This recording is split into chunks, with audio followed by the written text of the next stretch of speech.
Yeah, no, I was just gonna ask, with like the amount of work that you guys put into your videos, like you said, they're like mini documentaries every time you shoot them.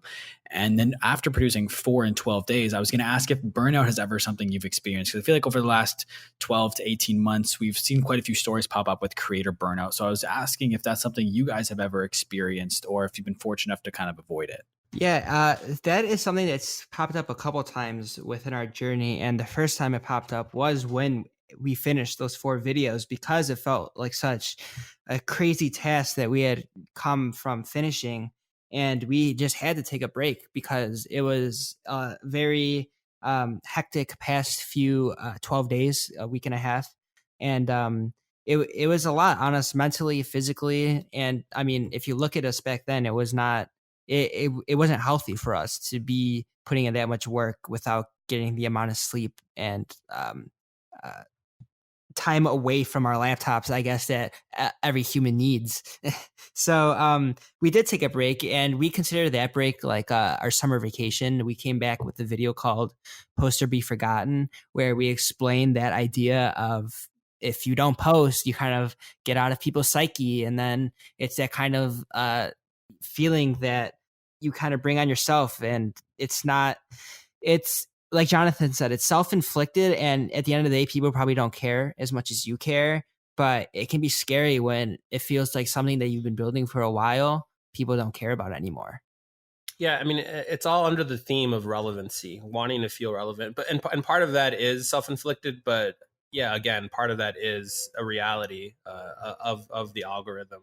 I mean, even Instagram has that algorithm thing going on where it favors more consistent posters Yeah. than not. So it is a real thing. I would say one of the things that has helped us not get into that creative rut where we feel burnt out is when we kind of get into a groove of things, when we're kind of creating something every day, whether that be kind of like for a YouTube channel or like putting something on Instagram or Twitter, just interacting with people on social media that we've connected with throughout this YouTube journey.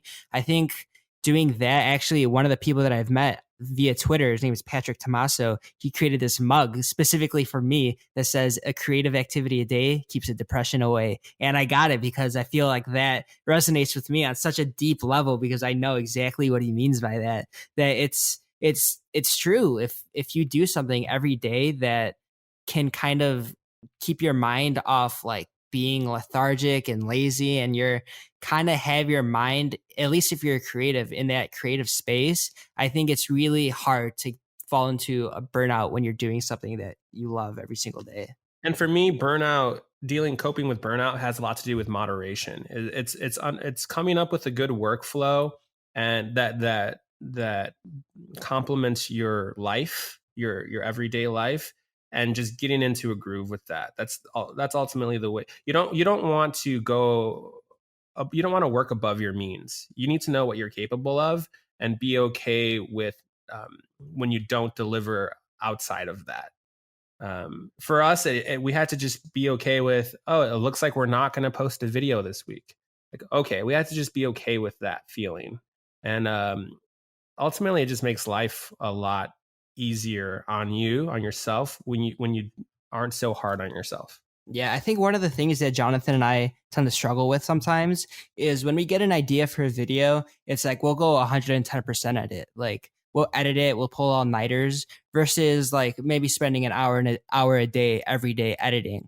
So rather than us kind of like treating it like a marathon rather than a race, I think we always just kind of fall into that race mentality where we'll spend countless hours working on a video, put it out, and then take that needed break, and then take a break for long enough to where it's like, okay, now I have to spend countless hours working on another video. So I think we just have to break that vicious cycle at some point.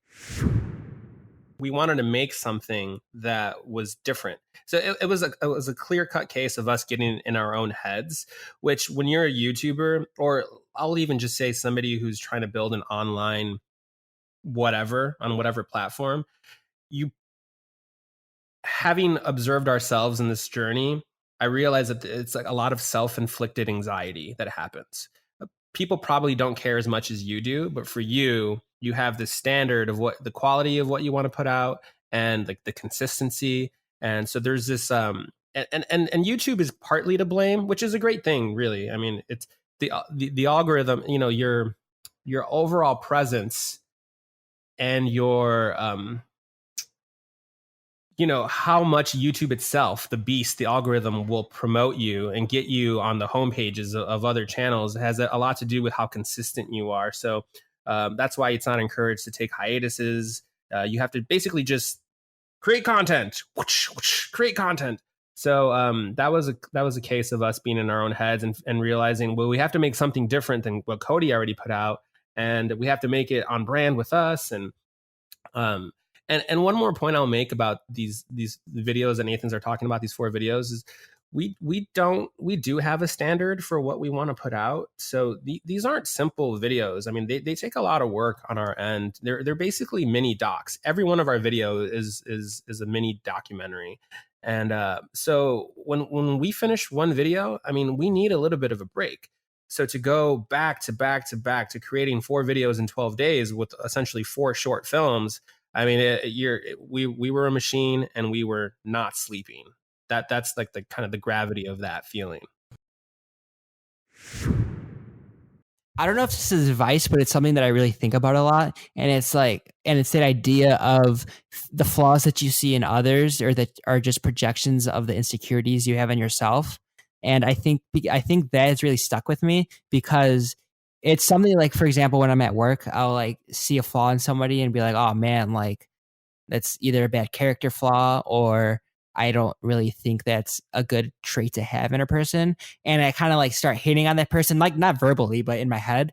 And then I start to realize, like, wait a second, that's me. I'm like describing myself. And then that's when I have to take a step back. And I think I've realized that a lot of the time I am just seeing other people's flaws in myself. And that's not a healthy kind of mentality to have. So is there ever a level of self-doubt with being a YouTuber that's still on the rise? All the time. Still, I don't think that will leave. I think when you become a channel with a lot of subscribers, even more so, because you're really wondering if you make a slight change to your channel, it'll probably to you feel like a huge pivot. And the thing is, there's no way to know, right? There's no way to measure viralability. You can look at the analytics all you want, and you can try to catch lightning in a bottle and try to recreate. Like we have a bird scooter video that hit 20,000 views. It's like, all right, do we make more videos like that? I think that's where it can lend itself nicely to actually being beneficial. Is to like, hey, make more videos like this. But as far as the tweaks you're making, I mean, all you have are those analytics, and which is, you know, which we didn't have, you know, even 5 years ago to this extent. Now, YouTubers back then had to just, you know, it was a crapshoot, make changes, put something out, and hope for the best. So at least we do have that data, but ultimately we don't know. We don't know if making these tweaks. I mean, we recently just completely rechanged a lot of the thumbnails on our channel, and like to make them higher quality and more clicky and more cohesive within our page. And we don't know. We don't know if that actually did anything.